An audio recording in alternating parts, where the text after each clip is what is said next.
Assalamualaikum warahmatullahi wabarakatuh. Selamat siang guys. Perkenalkan nama saya Fitri Ulia. Saya dari jurusan desain dan di sini saya mau eh, menjelaskan rangkuman tentang pelajaran akidah yang diajarkan oleh Ustadz Muhammad Fikri Harami. Oke, di sini aku nggak di saya mahasiswi Politeknik Daya jurusan desain dan pelajaran akidah kita memakai buku eh, usul usul salasa, secara usul salasa. Oke, ini saya akan share screen ke kalian tentang bukunya. Nah, matan salah satu usul. Takribul usul ialah salah satu usul. Kita belajar pakai buku itu. Dan buku ini di,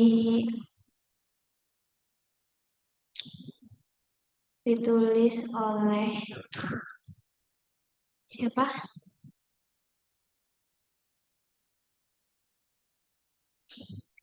Bentar.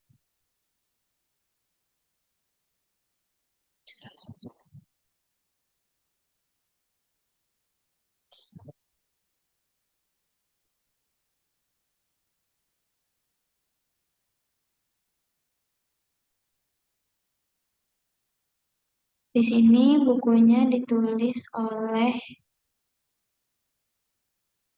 hmm, Dr. Mansur bin Muhammad.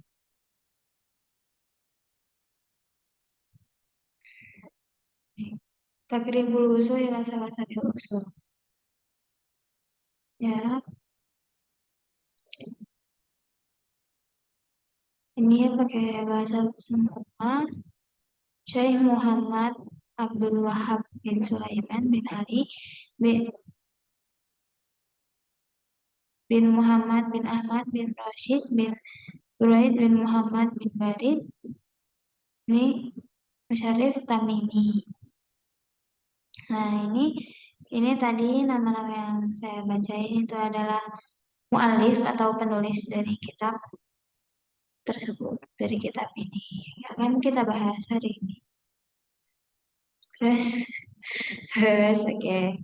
Jadi kita mulai dari halaman ini.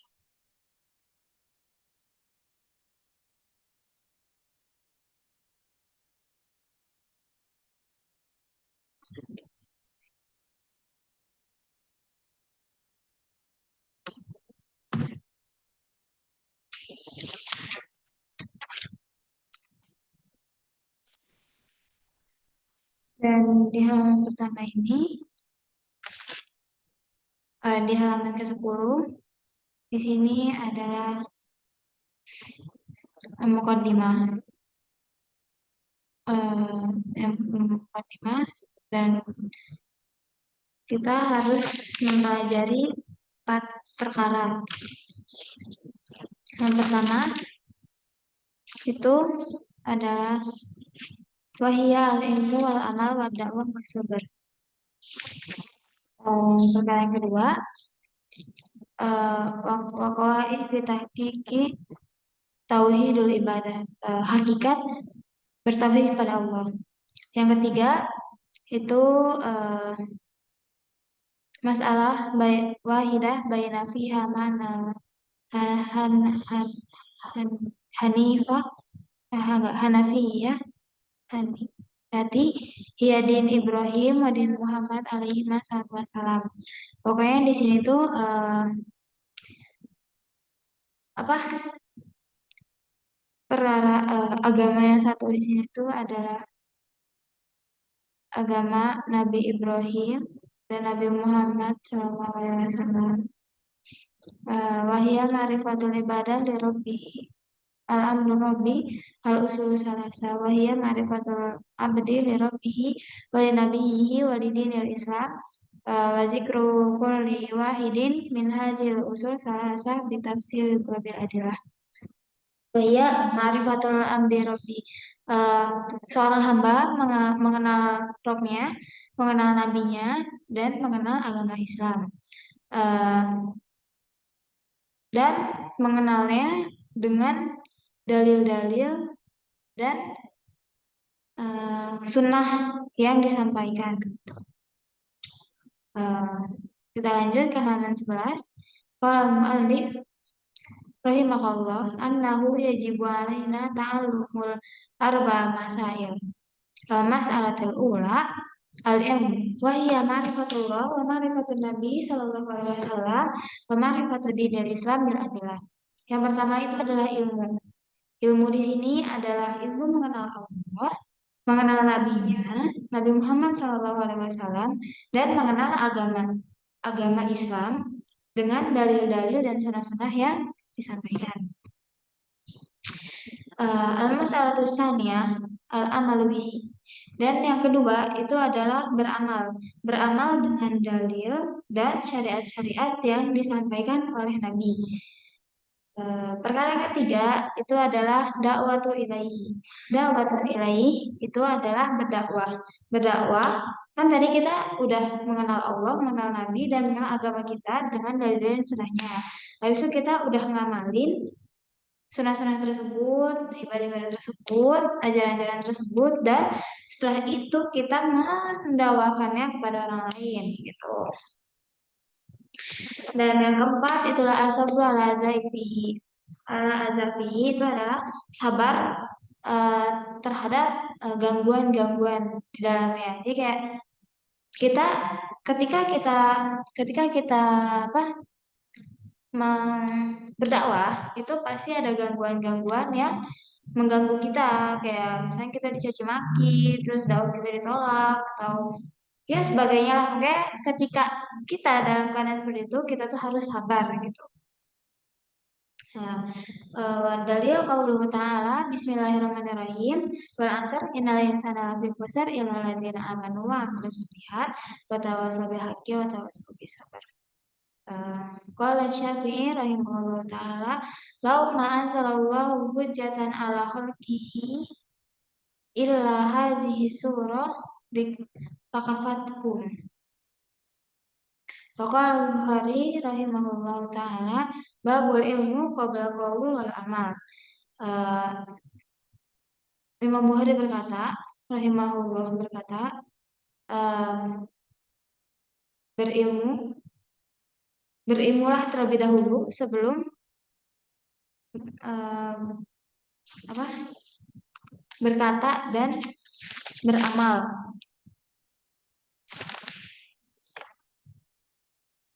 Ilmu sebelum perkataan dan perbuatan. Gitu. Wadalil qaulu ta'ala falam annahu la ilaha illallah wastaghfir dzambik fabada'a bil ilmi qabla qaul. Maka meraihlah dengan suatu itu dengan ilmu sebelum perkataan dan perbuatan. Oke. Kita lanjut. Ilam rahimakallah annahu yajibu ala kulli muslim wa muslimatin muslimatin ta'allamu hazihi salah satu masail wal amalu bihin.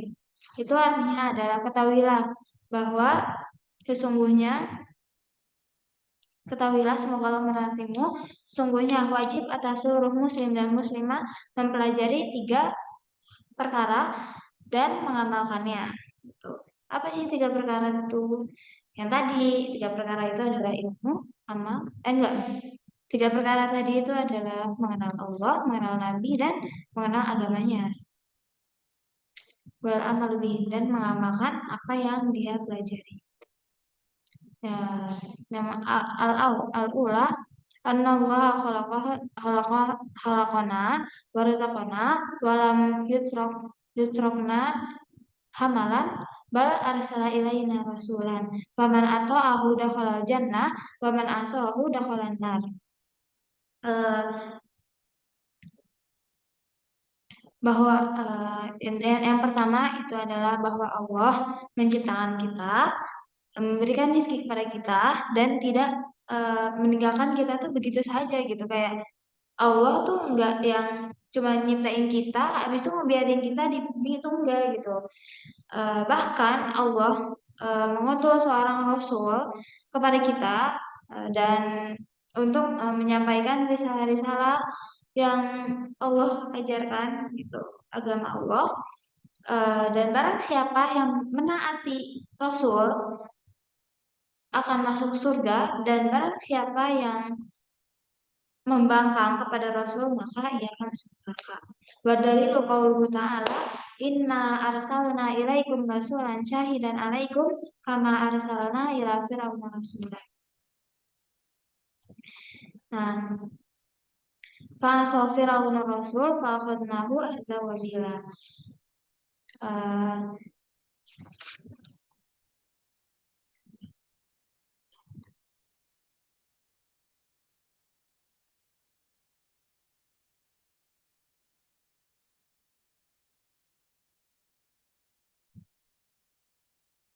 yang artinya sesungguhnya kami telah mengutus seorang Rasul Muhammad kepada kamu dan yang menjadi saksi terhadapmu bagaimana kami telah mengutus seorang Rasul kepada Fir'aun. Nah, lanjutannya Fa'asa Fir'aun Rasul fa'akhaznahu ahza wabila. Itu namun Fir'aun mendurhakai Rasul tersebut, Rasul yang kami utus, maka akan kami siksa dia dengan siksaan berat. Maka jika namun setelah mendurhakai Rasul itu, maka kami siksa dia dengan siksaan berat. Fa'asafirahun Rasul, fa'akhadna Quran surat Al-Muzammil ayat 15 sampai 16. Gitu. Yang kedua, eh, bahwasanya Allah tidak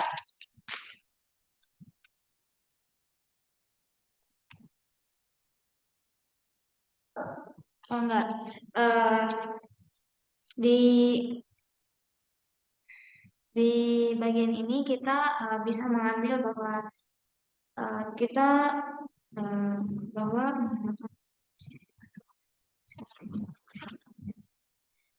bahwa Allah itu menciptakan kita, memberi rezeki kita, dan Allah tidak akan membiarkan kita begitu saja. Allah mengutus nabi dengan tugas-tugasnya.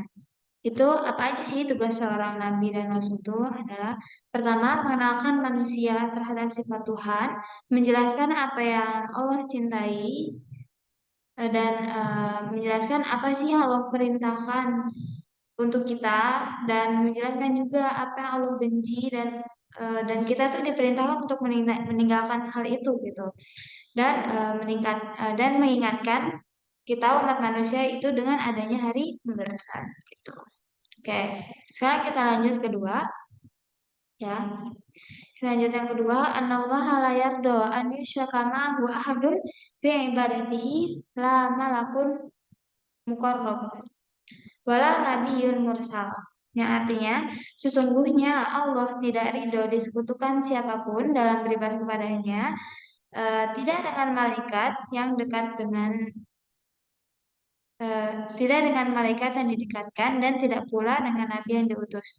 Maksudnya apa sih? Maksud dari terjemah ini tuh itu adalah bahwa Allah tuh tidak ridho, tidak ridho terhadap hamba yang menyekutukannya dengan apapun.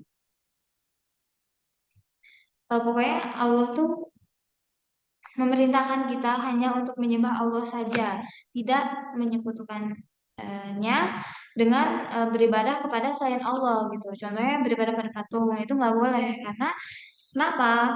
Karena itu termasuk kesyirikan.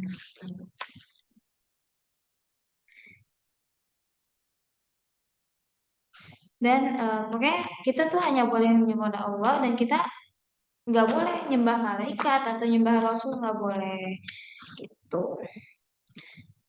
Eh,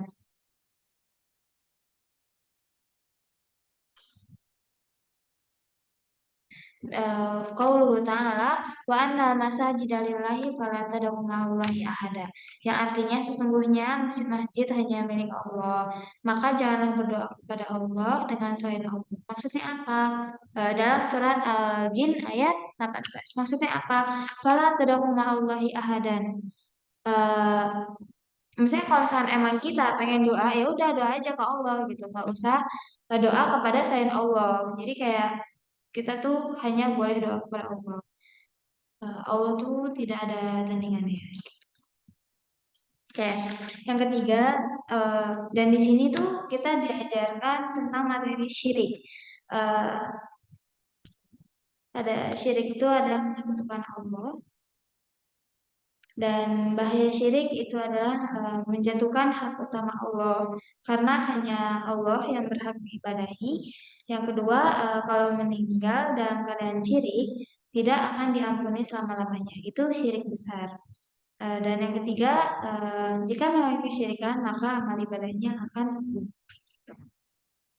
Oke, eh, wa dalilu qawlu ta'ala la tajidu qauman yu'minu billahi wal yawmil akhir yuwadduna man haddallaha wa rasulah walau kanu aba'ahum aw abna'ahum aw ikhwanahum aw ashiratahum ulaika kataba fi qulubihimul imana wa ayyadahum bi ruhim min wa yadkhiluhum jannatin tajri min tahtiha anhar khalidina fiha radhiyallahu anhum wa radu'an ulaika hizbullah ala ila hizballahi humul muflihun.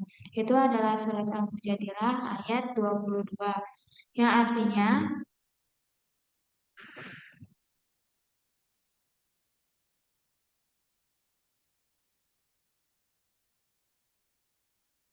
engkau Muhammad tidak akan mendapatkan suatu kaum yang beriman kepada Allah dan hari akhirat, saling berkasih sayang dengan orang-orang yang menentang Allah dan Rasul-Nya, sekalipun orang itu adalah bapaknya, anaknya, saudaranya, atau keluarganya.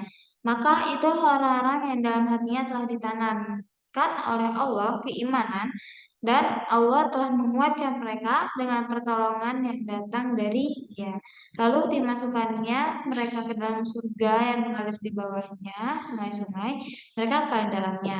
Allah juga ridho terhadap mereka dan mereka pun merasa puas terhadap limpah rahmatnya. Mereka lah golongan Allah. Ingatlah, sesungguhnya golongan itu adalah golongan yang beruntung. Jadi kayak nanti tuh di akhirat tuh gak gak saling kenal satu sama lain. Walaupun itu bapaknya, anaknya, bukan saudaranya, itu nggak bakal saling kenal, apalagi yang beda agama. Oke, lanjut. I'lam arsyadakallah li taati.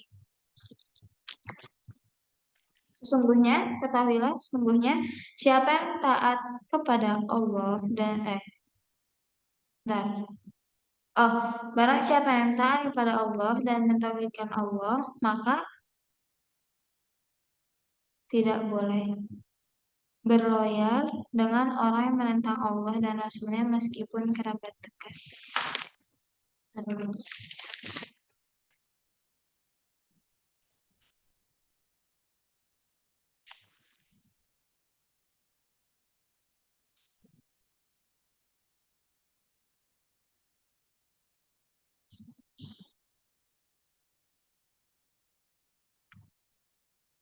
Oh enggak.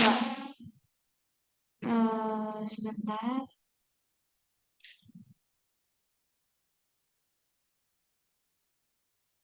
Enggak.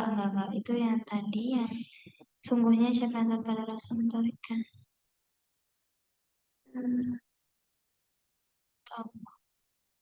Pemahaman biwahid azamu ma'amarallah bitauhid wa huwa ifradullah bi ibadah wa azamu naha anhu syirk wa huwa dawatun ghairihi ma huwa dalil wa abudullah wa la tusyriku bihi syai'a. Antaqullah dan urusan al-din bidzalika amara bidzam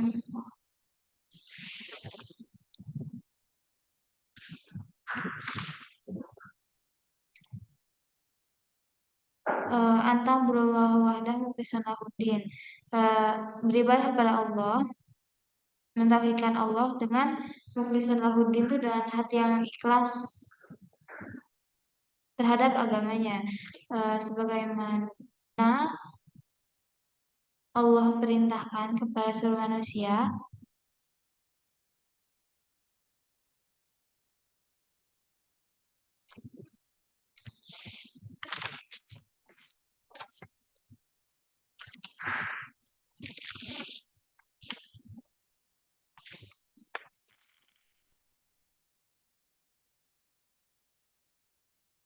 Eh, Oh ini, ketahuilah semoga Allah membimbingmu dalam ketaatan. Sesungguhnya Al-Hanifiyah Milat Ibrahim adalah engkau beribadah kepada Allah dengan mengikhlaskan agama. Inilah yang Allah perintahkan seluruh manusia. Perkara terbesar yang Allah perintahkan adalah tauhid, yaitu mengesahkan Allah dalam peribadatan, dan perkara terbesar yang Allah larang adalah syirik, yaitu beribadah kepada Allah bersama pada beribadah kepada selain Allah bersama Allah. Dalilnya wa'budullaha wa la tusyriku bihi syai'a. Eh, Beribadah kepada Allah dan janganlah menyekutukan Allah dengan sesuatu apapun. Itu ada di surat An-Nisa ayat 63. Oke, kita lanjut. Dan di syirik kita nggak boleh syirik ya. Tadi apa syirik? Syirik itu tadi menyekutukan Allah dengan sesuatu apapun. Kayak kita beribadah pada Allah, tapi kita juga beribadah pada patung tuh nggak boleh ya, nggak boleh. Syirik, syirik besar. Lanjut. Faidakil ala kamal usul salah satilati yajibu alal insan ma'rifatuha. Yang artinya jika dikatakan padamu apa tiga pondasi, tiga pondasi yang wajib diketahui oleh umat manusia. Maksudnya ya, fakul maka katakanlah, marifatul abdi robbah, eh, seorang hamba mengenal Robnya, wadinahu, mengenal agamanya, wa nabiyahu Muhammad, dan mengenal nabinya Nabi Muhammad Sallallahu Alaihi Wasallam. Gitu. Oke, kita lanjut ke al-aslul awal ma'rifatur rabbi, eh, mengenal Allah. Fa idza qila laka man rabbuka, eh, apabila dikatakan kepada engkau siapa Rabbmu, faqul rabbi Allahu alladzi rabbani wa rabbal jami'al alamin, bi ni'matihi wa huwa ma'budi laisa li ma'budun siwa. Wadalilu qauluhu ta'ala alhamdulillahirabbil alamin. Al-Fatihah ayat 2 gitu.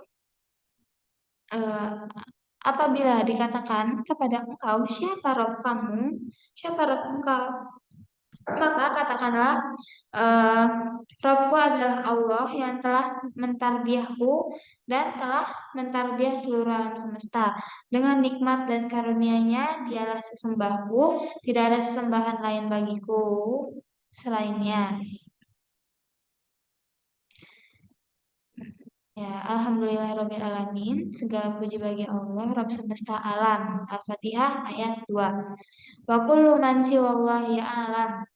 Alam. Wa anna wahidun min dalikal alam. Eh, dan semua selain Allah disebut alam. Dan aku salah satu dari bagian alam tersebut. Gitu.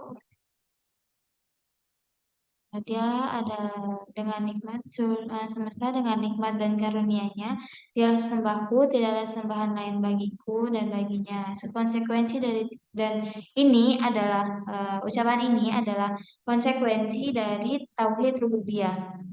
Enggak, konsekuensi dari tauhid eh, rububiyah dan tauhid uluhiyah. Apa sih tauhid rububiyah itu? Tauhid rububiyah itu adalah mengesahkan Allah eh, terhadap perbuatan-perbuatan Allah. Misalkan Allah menerbitkan matahari. Nah, kita tuh harus percaya kalau misalkan emang Allah yang apa yang nerbitin matahari gitu. Pokoknya sesuatu yang Allah lakuin buat hambanya itu kita percaya takdir atau itulah. Terus apa sih tauhid uluhiyah itu? Adalah tauhid yang dimana kita mengesahkan Allah dengan ibadah gitu. Jadi kayak perbuatan hamba terhadap Allah. Misalnya kita ibadah tujuannya hanya untuk Allah gitu. Tuh. Faidza qila laka bima arafta rabbak, apabila dikatakan kepada kamu dengan apa kamu mengenal Rob kamu gitu. Maka katakanlah biayatihi wa makhluqatih, dengan tanda-tandanya dan ciptaan-ciptaannya, dan di antara tanda-tandanya adalah malam, siang, matahari, bulan, dan di antara makhluk-makhluknya adalah tujuh langit bumi, tujuh langit lapisan langit bumi, dan tujuh lapisan langit tujuh lapisan tujuh lapisan langit dan tujuh lapisan bumi, dan apa yang ada di dalamnya gitu. Qauluhu ta'ala wa min ayatihi lail wan nahar wa syamsu wal qamar la tasjudu lisyamsi wa la lil qamari wasjudu lillahi alladzi khalaqahunna in kuntum iyyahu ta'budun gitu. Eh, Warabbu wal ma'bud, apa ya? Dan Rob itu adalah sesembahan. Ya ayuhan nas ubudu rabbakum alladzi khalaqakum walladzina min qablikum la'allakum tattaqun. Alladzi ja'ala lakumul arda firasyan was samaa'a binaa'a wa anzala minas samaa'i maa'an fa akhraja bihi minas samarati rizqan lakum fala taj'alu lillahi andadan wa antum ta'lamun. Lanjut. Wa anwa'ul ibad allati amarallahu biha, dan macam-macam ibadah yang Allah perintahkan itu adalah Islam, iman, ihsan. Eh, Apa ya ini tuh Islam, iman, dan iman, iman,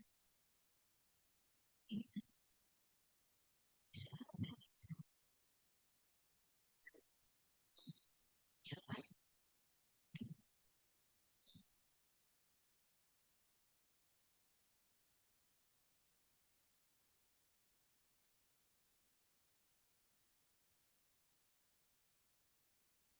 Dan tiga tingkatan terus. Islam mencakup tiga tingkatan, yaitu ada iman, Islam, dan ihsan.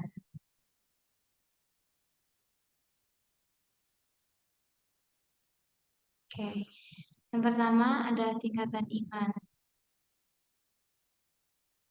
Dan iman itu ialah engkau beriman kepada Allah, kepada malaikatnya, kepada kitab-kitabnya, kepada rasul-rasulnya, hari akhir, dan engkau beriman kepada qada dan qadar yang baik maupun buruk. Jadi maksud iman di sini tuh ada kita itu apa? Mengetahui rukun iman dan mengenai mengimani iman tersebut. Sedangkan Islam, tingkatan Islam itu adalah ketika Rasulullah ditanya tentang Islam, beliau menjawab, Islam itu engkau bersaksi bahwa tidak ada sembahan yang berhak selain Allah dan bahwasanya Muhammad adalah utusan Allah. Engkau dirikan sholat, tunaikan zakat, berpuasa Ramadan, dan berhaji ke Baitullah jika engkau mampu untuk menempuh perjalanan ke sana. Syekh Ibnu Utsaimin menjelaskan, di antara faidah yang bisa dipetik dari hadis ini adalah bahwa Islam itu terdiri dari 5 rukun. Ta'liq diambil dari Ta'liq Syarah Arba'in halaman 14. Jadi ya Islam yang dimaksudnya adalah amalan lahiriah yang meliputi syahadat, sholat, puasa, zakat, dan haji gitu. Eh, Sedangkan iman yang tadi seperti kita bahas, iman itu ketika engkau beriman pada Allah, pada Allah, kedua pada malaikat, ketiga kitab-kitabnya, yang keempat rasul-rasulnya, yang kelima hari akhir, dan yang keenam beriman pada qada dan qadarnya gitu. Dan ini adalah iman yang mencakup perkara-perkara batinia yang ada di dalam hati. Syekh Ibnu Utsaimin mengatakan, di antara faidah yang dapat bisa dipetik dari hadis ini adalah pembedaan antara Islam dan iman. Ini terjadi apabila keduanya disebutkan secara bersama-sama, maka ketika itu Islam ditafsirkan dengan amalan-amalan anggota badan, sedangkan iman adalah amalan hati. Akan tetapi bila disatukan secara mutlak, eh, Islam saja disebutkan secara mutlak, salah satunya seperti Islam saja atau iman saja, maka sudah cukup yang lainnya seperti yang firman Allah Ta'ala, waraditu lakumul Islam madinah, dan aku telah ridho Islam menjadi agama kalian. Al-Maidah ayat 3. Maka kesimpulannya kata Islam di sini itu adalah sudah mencakup dengan iman, Islam dan iman. Oke. Sekarang tentang ihsan. Ihsan itu Nabi pernah ditanya oleh Jibril tentang ihsan. Nabi berkata, yaitu engkau beribadah kepada Allah seolah-olah engkau melihatnya. Maka apabila kamu tidak bisa melihat, tidak bisa ber, bukan, tidak bisa beribadah seolah-olah melihat Allah, maka sesungguhnya dia melihatmu. Jadi gini, Nabi itu pernah ditanya, uh, tar, hadis ihsan.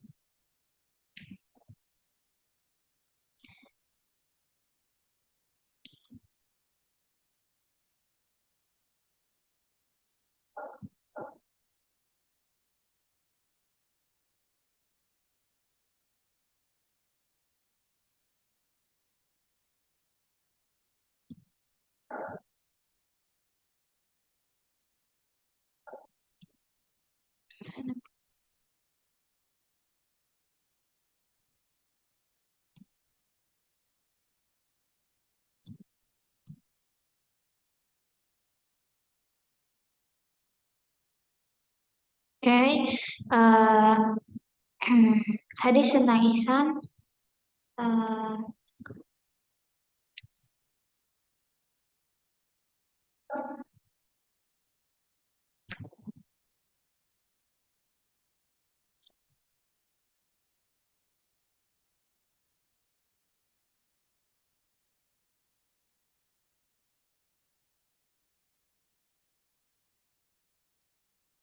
uh, qala, akhbirni anil iman, qala antum minu billahi wa malaikatihi wa kutubihi wa rusulihi wal yaumil akhir wa tu'minu bil qadari wa syarrihi wa qadari wa khairihi wa syarrihi. Qala sadaqta, qala fa akhbirni anil ihsan. Qala anta burallah ka annaka taro fa in lam takun taro fa innahu yarok. Qala, ya sampai situ anil ihsan. Ya, artinya, beritahukan padaku tentang iman ya Rasulullah. Lalu Rasulullah menjawab, engkau beriman kepada Allah, kepada malaikat-malaikatnya, kitab-kitabnya, kepada Rasulnya, kepada hari kiamat, dan kepada takdir yang baik maupun buruk.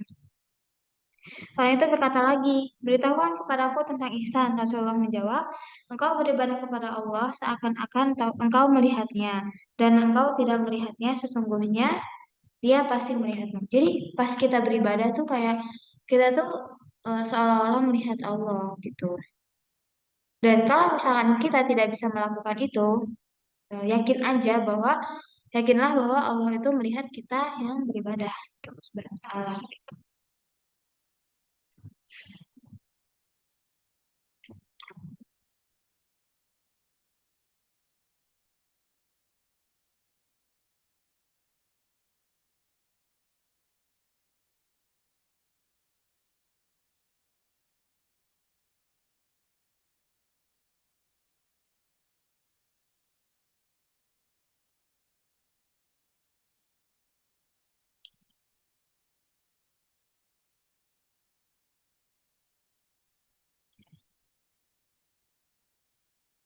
Dan pengertian ihsan itu dari kata hasuna yahsunu, hasanan yang berarti baik.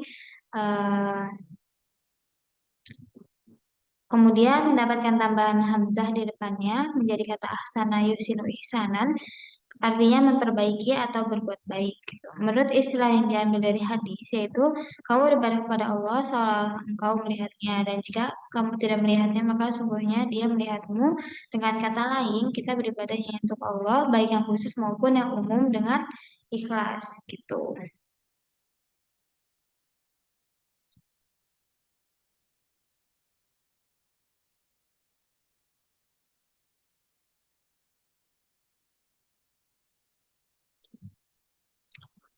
Dan di antara Dan selain iman, Islam, dan ihsan ada doa, khauf, roja, tawakal, rogbah, khusyuk, khosyah, wal inabah, wal isti'anah, wal isti'azah, wal istighosah. Wa zabhu wan nazru wa ghairu dzalika min anwa'il ibadah allati amarallahu biha. Kulluha lillahi ta'ala gitu. Dan ini tuh apa?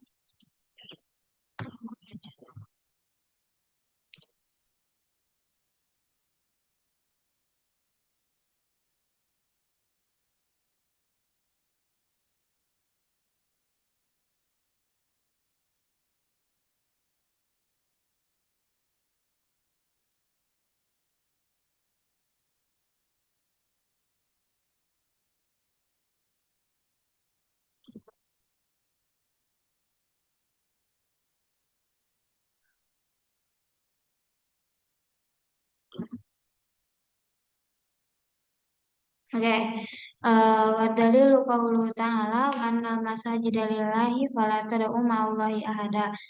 Faman sarafa minha syai'an li ghairillah fa huwa musyrikun kafir. Barang siapa yang berpaling darinya dengan sesuatu apapun selain Allah, maka itu maka dia adalah musyrik dan kafir. Tuh. Dan doa wa dalil qaulu ta'ala fama yad'u ma'allahi ilahan akhar la burhana lahu bih. Faman burhana lahu bih fa inna ma hisabuhu inda rabbih innahu la yuflihul kafirun.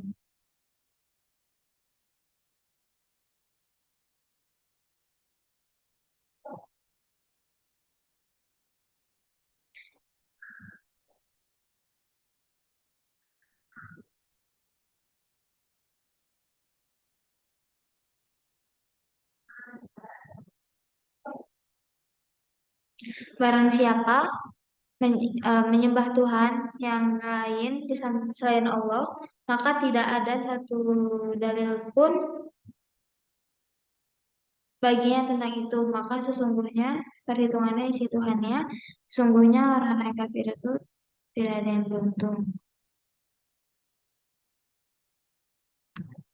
Dan di sini itu adalah pembahasan tentang doa.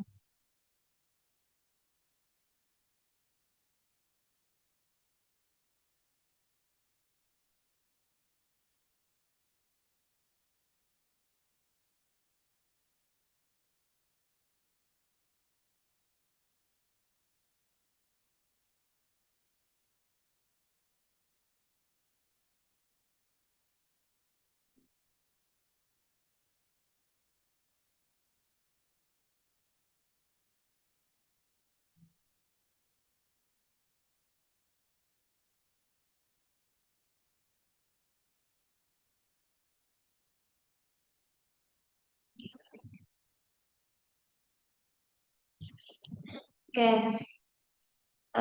kita akan memahami pengertian doa, permintaan, doa permintaan dan doa ibadah. Ketika disebutkan kata doa, biasanya hanya muncul dalam benak seseorang bahwa maksud dari kata doa tersebut adalah permintaan kepada Allah Ta'ala yang disampaikan seorang hamba agar keinginan terwujud atau agar terhindar dari mara bahaya. Mungkin sedikit mengetahui bahwa semua jenis ibadah yang kita lakukan, baik zakat, sholat, puasa, ataupun haji, semuanya juga tercakup dalam pengertian doa. Sebagaimana dalam hadis yang disebutkan di buku ini, wafil hadis ad-du'a'u mukul ibadah. Doa itu adalah ibadah. Eh, Pembahasan doa, di sini doa itu terbagi ada dua, doa doa ibadah dan doa masalah. Maksudnya, seseorang berdoa kepada Allah. Doa masalah itu apa sih? Yaitu adalah ketika seorang hamba berdoa kepada Allah eh, agar mendapatkan kebaikan yang dia inginkan atau terhindar dari keburukan atau terhindar dari suatu keburukan gitu. Jadi kayak misalnya kita doa, ya Allah, hindarkan aku dari mara bahaya. Nah, itu adalah doa masalah gitu. Inilah pengertian doa yang banyak dipahami oleh kaum muslimin. Yang kedua, itu adalah doa ibadah. Maksudnya adalah semua jenis ibadah yang kita lakukan pada hakikatnya adalah doa. Misalnya kita sholat, puasa, zakat, itu kan kita baca doa-doa ya dalam ibadahnya. Pasti ada doa-doa tertentu yang emang ditetapkan. Jadi ibadah juga itu adalah doa gitu. Tapi ini doa ibadah gitu.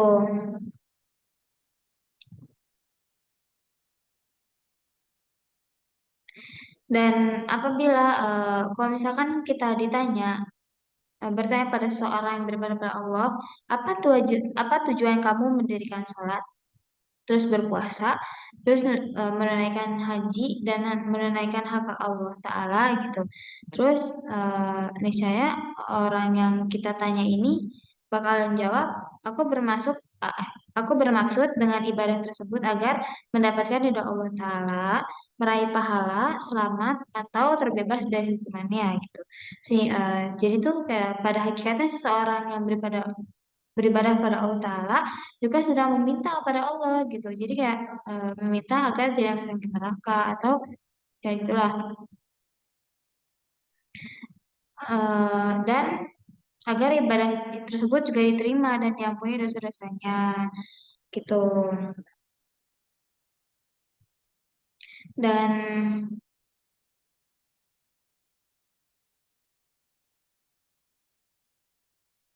eh, sebagaimana dan ada firman Allah Ta'ala, wala tad'u min dunillahi ma la yanfa'uka wa la yadurruk fa in fa'alta fa innaka idzan minadz dzalimin. Dan janganlah kau menyembah apa-apa yang tidak memberi manfaat dan tidak pula memberi mudarat padamu selain Allah, sebab jika kamu berbuat yang demikian itu, maka sesungguhnya engkau termasuk orang yang zalim. Oke, sekarang lanjut ke khauf. Apa sih itu khauf?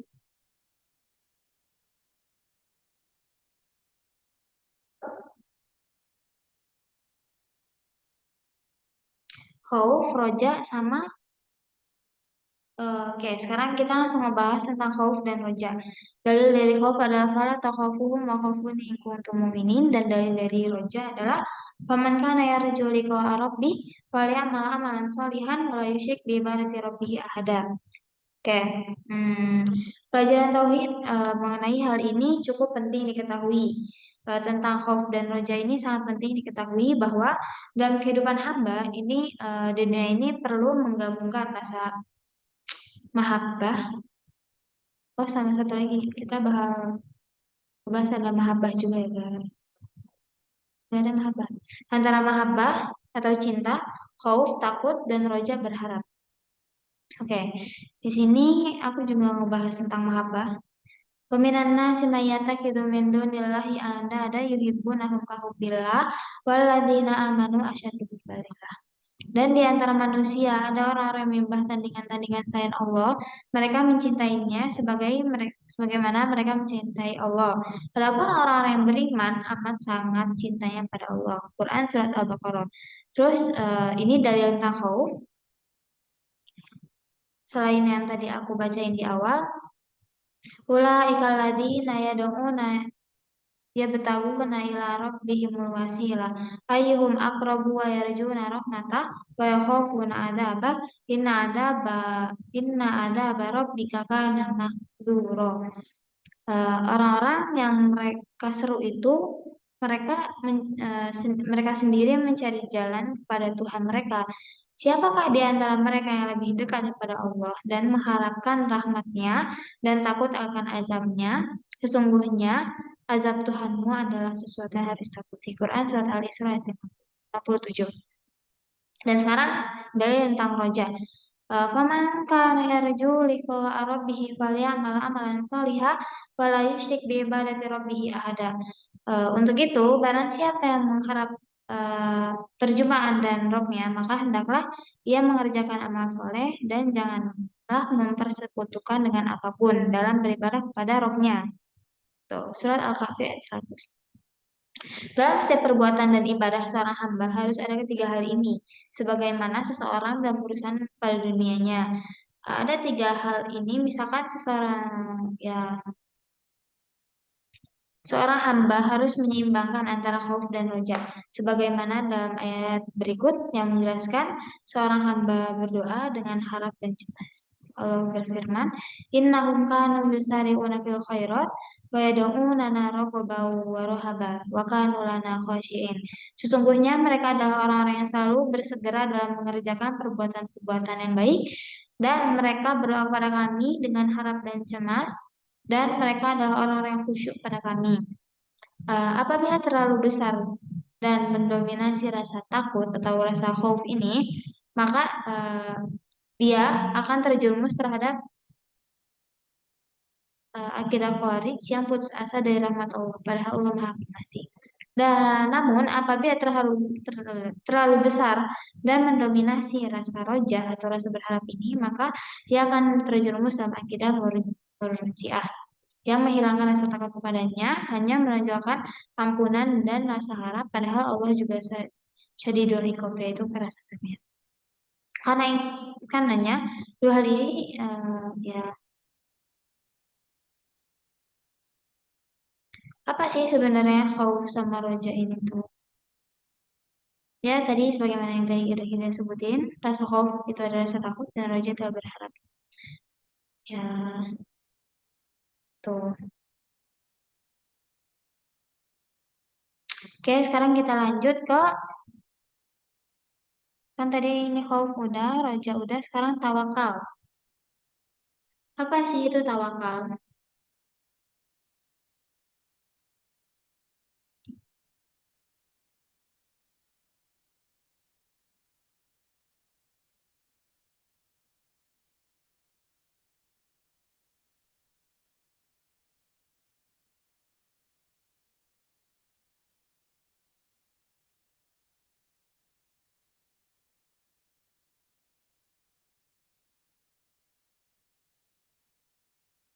Apa sih itu tawakal?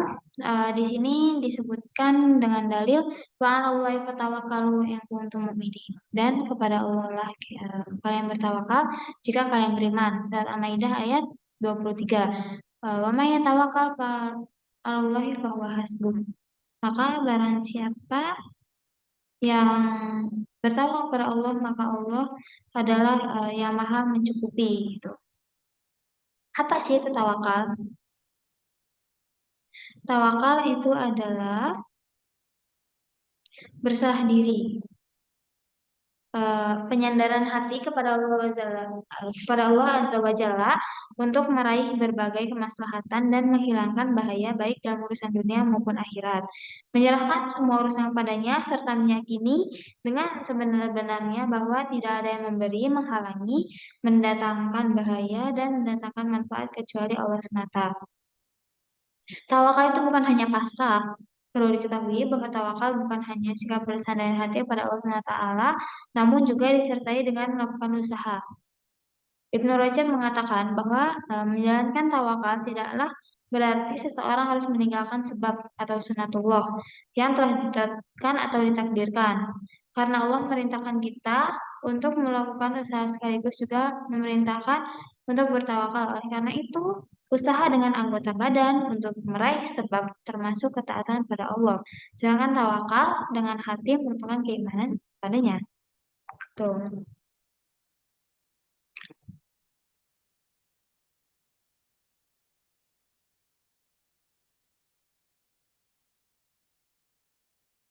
Dan di sini juga ada tawakal yang termasuk syirik, itu adalah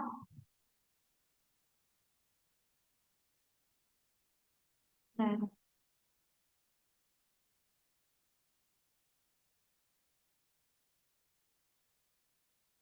setelah kita mengetahui pentingnya melakukan usaha, hendaknya setiap hamba tidak bergantung pada sebab yang telah dilakukan. Karena yang dapat mendatangkan rezeki, mendatangkan manfaat dan menolak bahaya bukanlah sebab tersebut, tetapi Allah semata. Imam Ahmad mengatakan bahwa tawakal adalah amalan hati, yaitu ibadah hati semata. Dalam kitab Madarijus Salikin. Sedangkan setiap ibadah wajib ditujukan pada Allah semata. Barang siapa yang menunjukkan satu ibadah saja kepada selain Allah, maka berarti dia telah terjatuh dalam kesyirikan. Begitu juga apabila seseorang bertawakal dengan menyandarkan hati kepada selain Allah, yaitu sebab yang dilakukan, maka hal ini termasuk kesyirikan. Jadi kayak, misalnya kita usaha nih, tapi kita menyandarkan hati kita tuh bukan kepada Allah gitu. Misalnya kayak kita usaha, tapi kayak kita tuh tetap aja percayanya sama selain Allah, itu juga syirik gitu. Tawakal semacam ini bisa termasuk syirik akbar, syirik yang dapat mengeluarkan seseorang dari Islam.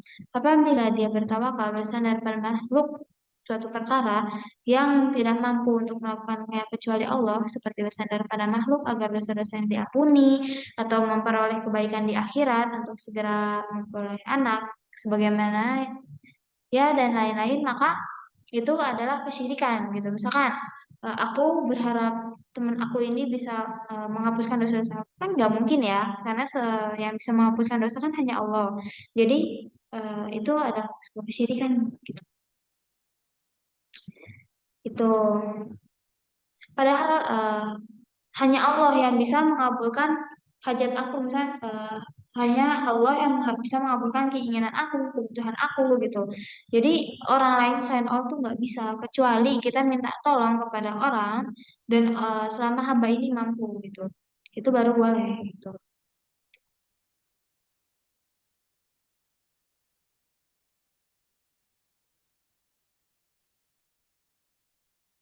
Oke, kita lanjut ke ini ya. Kan tadi tawakal udah, wadalil robbati warohbah wal khusyuk. Robbah, robbah sama khusyuk. Apa sih itu robbah, robbah sama khusyuk? Sebentar.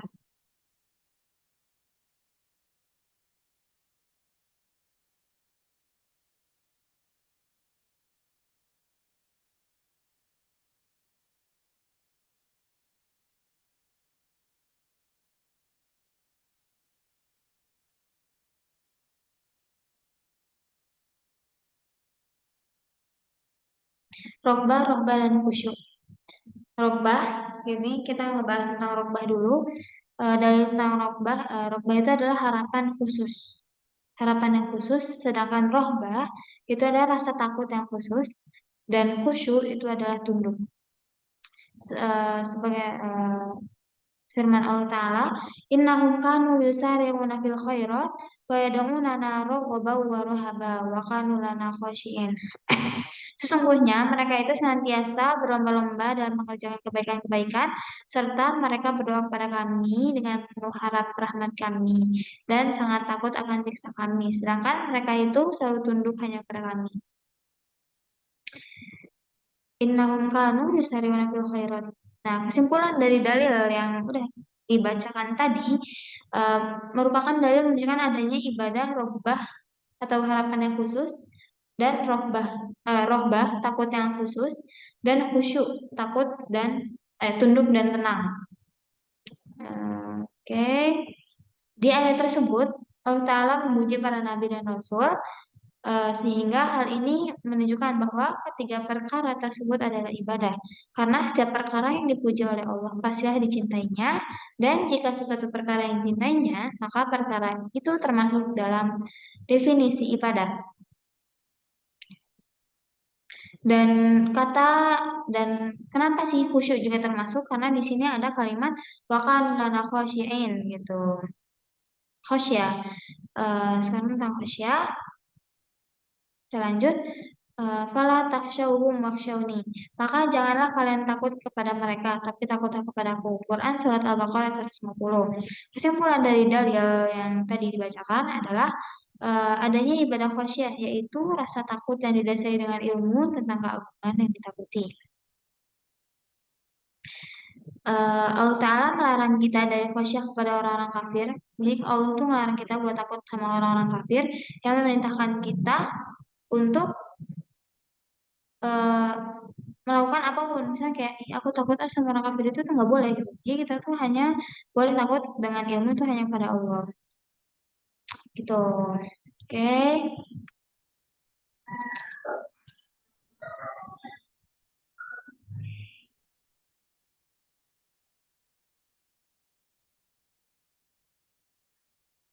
Sekarang kita masuk ke inabah.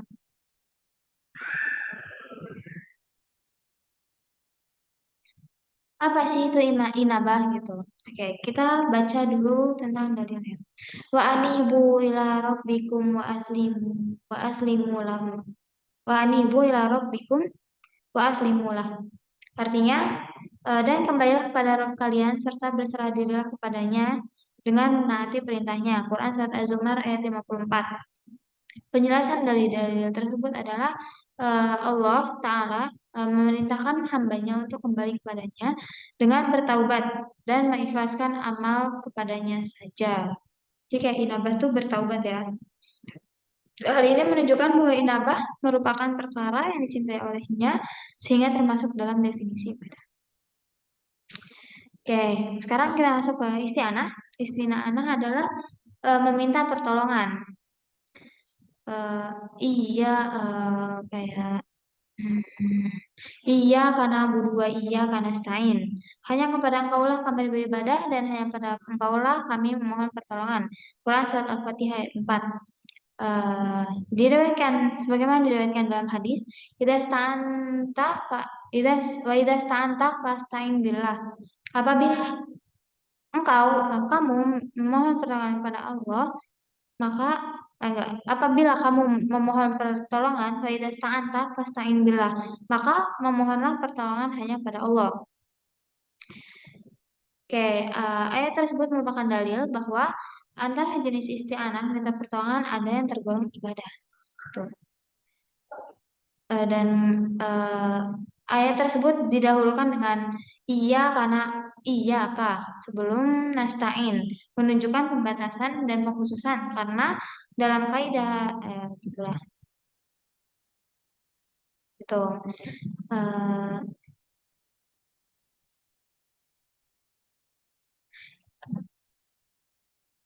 Rasulullah SAW memerintahkan kita bahwa jika kita hendak memohon pertolongan agar memohon pertolongan pada Allah saja, karena perintah isti'anah billah yaitu pada kalimat maka mohonlah pertolongan kepada Allah.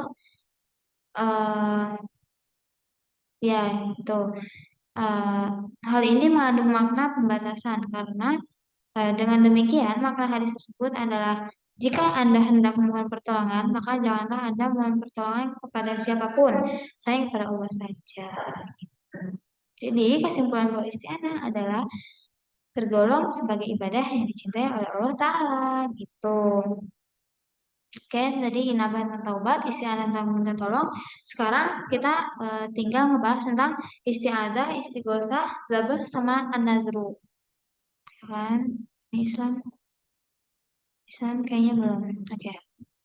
Tentang isti'azah, istighosah, sama isti'anah sama istighosah ya.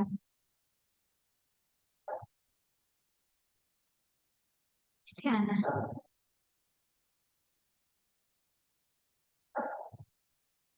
Oke.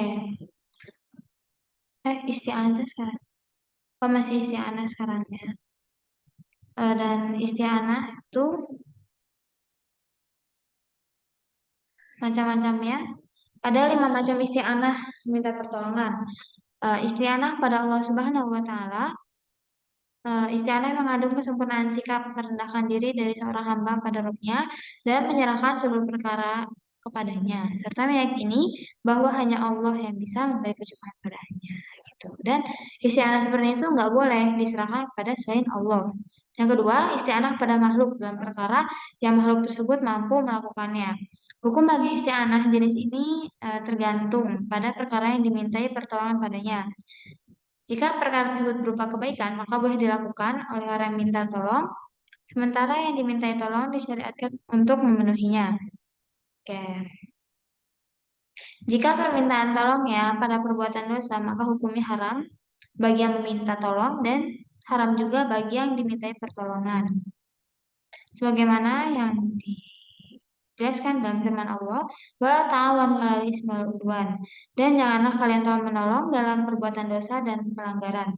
Adapun jika perkara adalah perkara mubah, maka itu dilakukan boleh yang eh, yang meminta pertolongan dan bagi orang yang diminta pertolongan bahkan orang yang menolong ini bisa Jadi akan mendapatkan pahala karena kita telah berbuat baik kepada orang lain. Dan jika demikian keadaannya, maka menolong ini menjadi syariatkan baginya. Jadi kayak misalnya kita dimintain tolong untuk berbuat baik dan itu kita tuh disyariatkan untuk memenuhinya gitu kayak ngelakuin hal tersebut karena kita juga berbuat baik pada orang lain gitu. Yang ketiga itu isti'anah pada makhluk yang masih hidup atau hadir yang ada di tempat. Tapi dalam perkara yang dia tidak mampu melakukannya.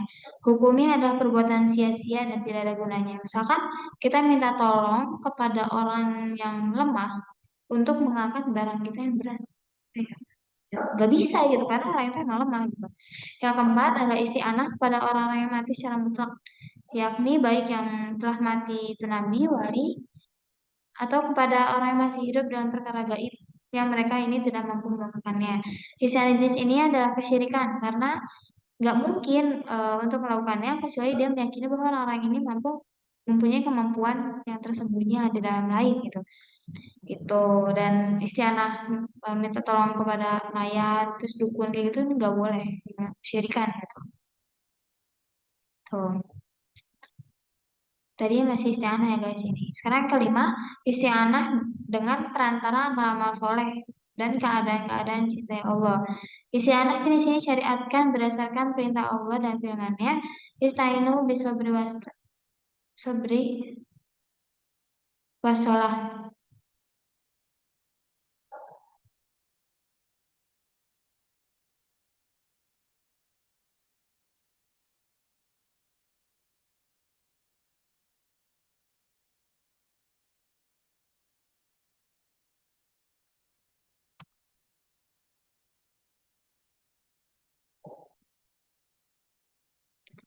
Minta tolongnya kalian dengan sabar dan sholat gitu. Itu. Oke, sekian pembahasan isti'anah. Sekarang lanjut ke isti'azah. Isti'azah. Apa sih itu isti'azah?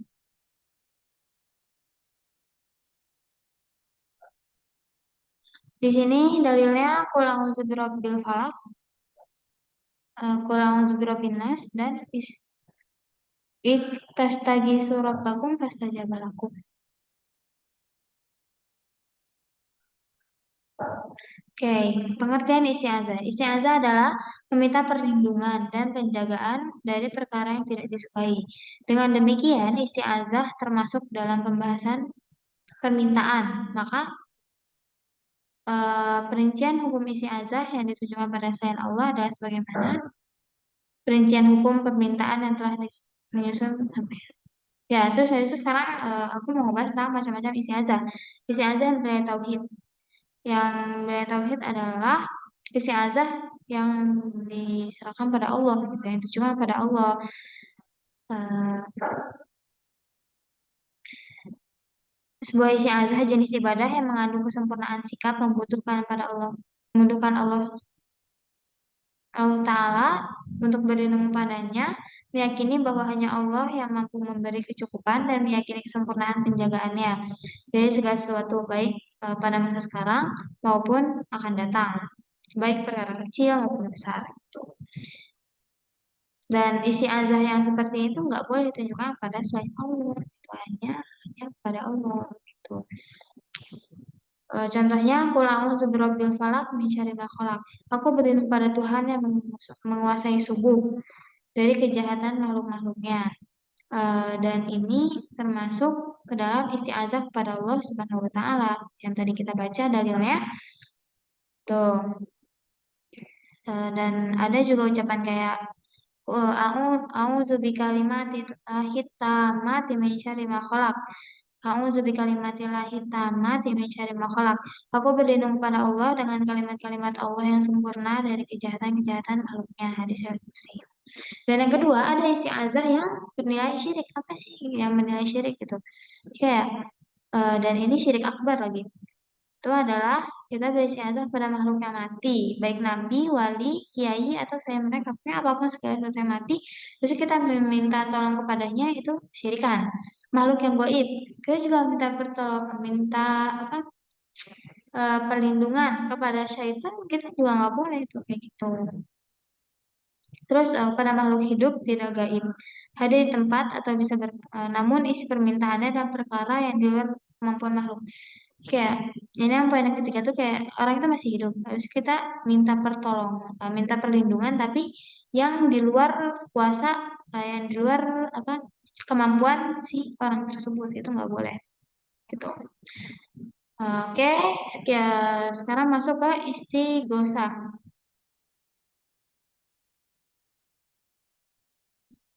Kita masuk ke istighosah.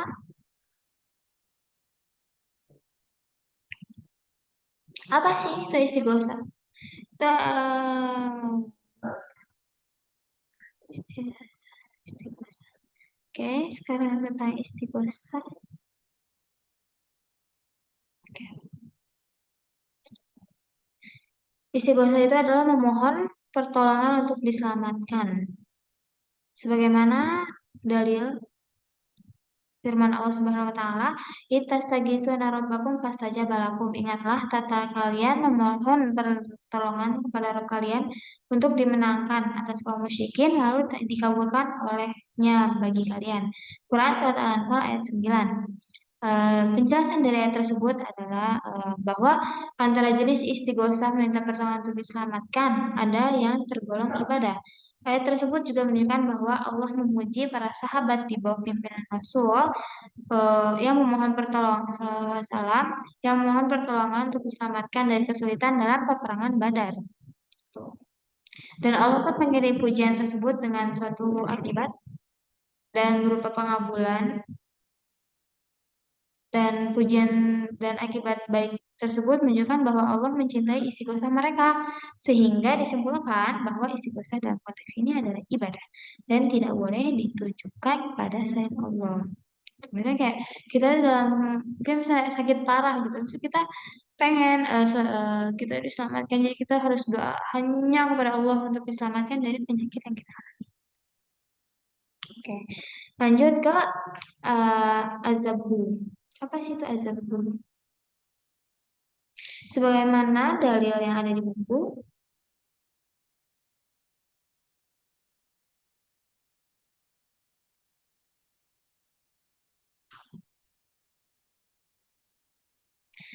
eh Qul innani hadani rabbi ila siratim mustaqim ila siratim mustaqim dinan qiyaman millata Ibrahim hanifa wa ma kana minal musyrikin. Qul inna salati wa nusuki wa mahyaya wa mamati lillahi rabbil alamin la syarikalah wa bidzalika umirtu wa ana awwalul muslimin. Surat Al-An'am ayat 130 163 61 sampai 163 gitu. Oke. Kita ngebahas apa sih itu azabu? Azabu itu adalah menyembelih. Ya, menyembelih itu adalah azabu. Dan tadi artinya ada dari yang Qul inna sholati wa nusuki wa mahyaya wa mamati lillahi rabbil alamin. Katakanlah sesungguhnya sholatku, sembelihanku, hidupku dan matiku hanyalah untuk Allah Tuhan semesta alam. Surat Al-An'am ayat 162. Makna nusuk adalah sembelihan atau kurban, yaitu melakukan takarrub pendekatan diri dengan cara mengalirkan darah. Dan ayat ini menyebutkan bahwa sholat dan menyembelih adalah termasuk ibadah sehingga harus ditujukan pada Allah semata. Gitu. Dan Allah juga melaknat orang yang menyembelih untuk selainnya. Orang menyembelih untuk selain Allah dipertegas juga dengan sabda Nabi Shallallahu Alaihi Wasallam berikut, "La'anallahu man dzabaha li ghairillah." Kan Ali radhiyallahu anhu qala, "Haddatsani Rasulullah SAW biar baik kalimatin.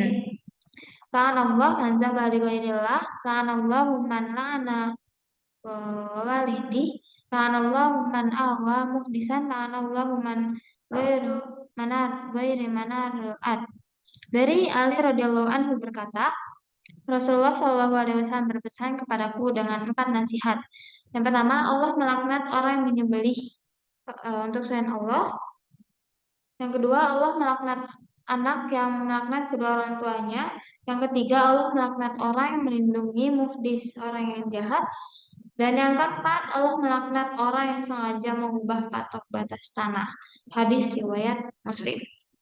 Dalam hadis di atas, Allah melaknat empat golongan manusia, di antaranya adalah orang yang menyembelih untuk selain Allah. Ancaman ini ditunjukkan eh, menunjukkan perbuatan menyembelih untuk selain Allah merupakan perbuatan terlaknat. Yang maksud terlaknat di sini adalah dijauhkan dari rahmatnya, dari rahmat Allah. Dan perbuatan menyembelih pada selain Allah ini termasuk syirik, syirik akbar, sehingga pelakunya tidak mendapat rahmat Allah sama sekali dan menyebabkan pelakunya kekal di neraka. Gitu.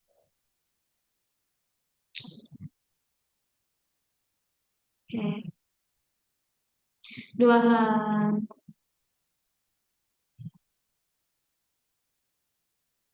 Dan di sini ada jenis-jenis sembelihan. Yang pertama sembelihan ibadah.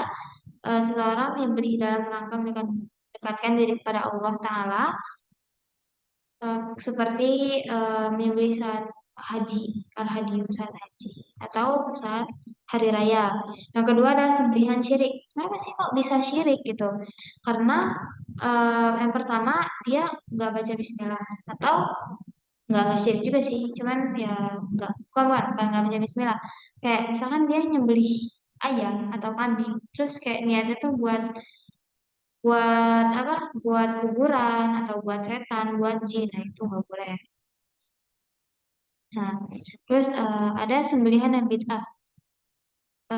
Jadi dia menyembelih tapi nggak pakai syariat gitu. Terus ada sembelihan mubah. Itu ada sembelihan yang dagingnya tuh boleh nih kita makan gitu. Dan ada beberapa sembelihan yang haram dimakan. Kayak sembelihannya tidak menyebut nama Allah itu nggak boleh ya. Itu nggak boleh. Terus karena si hewan tersebut menjadi bangkai, sedangkan kita dilarang untuk makan bangkai. Yang kedua, eh, sembelihan ini ditujukan kepada selain Allah. Misalkan ada orang nyembelih buat ngebangun jembatan gitu. Misalnya biar dijaga para jin tuh biar kuat. Habis itu si daging sembelihannya ini umat muslim nggak boleh makan daging itu karena itu bukan disembelih untuk Allah gitu, untuk selain Allah gitu. Oke, kita lanjut ke An-Nazru. Pembahasan terakhir kita An-Nazru.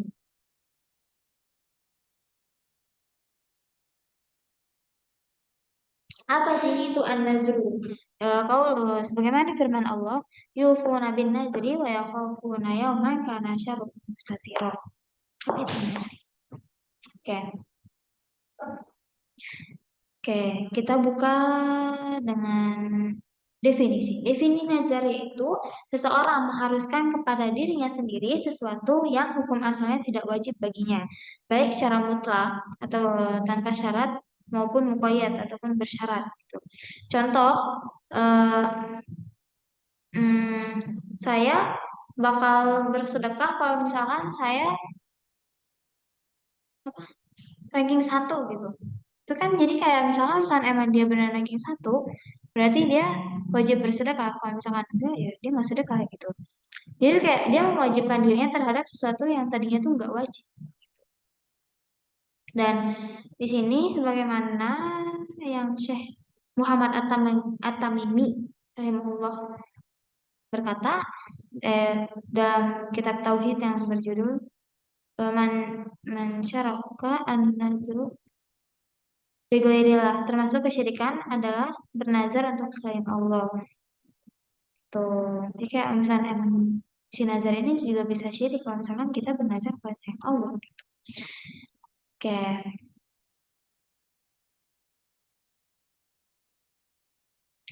kapan sih nazar dikatakan ibadah, makruh ataupun syirik?